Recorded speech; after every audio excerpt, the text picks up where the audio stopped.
Super 6 పథకాలను ఎగ్గొట్టేందుకే అప్పులపై చంద్రబాబు అబద్దాలు చెప్పారని వైసీపీ అధినేత జగన్ విమర్శించారు.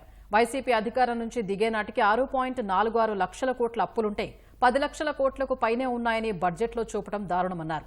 ఎన్నికల సమయంలో 14 లక్షల కోట్ల అప్పులున్నాయని తప్పుడు ప్రచారం చేశారని విమర్శించారు. పారిశ్రామిక అభివృద్ధితో పాటు అన్ని రంగాల్లో టీడీపీ కంటే వైసీపీ పాలనలోనే మెరుగైన వృద్ధి సాధించినట్లు వివరించారు.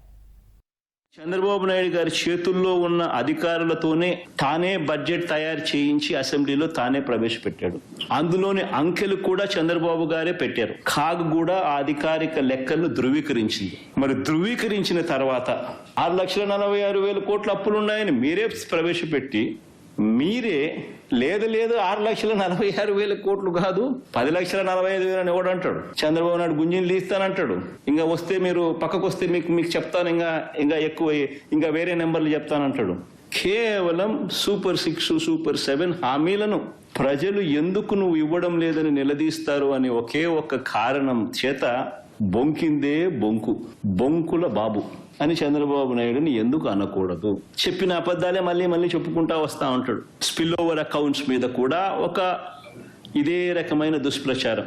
వీళ్ళు ఈ 6 నెలల్లో చేసింది ఏమిటి అని అంటే ఉన్న ఉద్యోగాలను పీకుతున్నారు. 2,66,000 వాలంటీర్ ఉద్యోగాలను పీకేసినారు. 15,000 ఉద్యోగాలు ఏపీ బ్రేవరేజెస్ కార్పొరేషన్ లో అవుట్ సోర్సింగ్ కింద పనిచేస్తా ఉన్న వాళ్ళు ఉద్యోగాలు పీకేసినారు.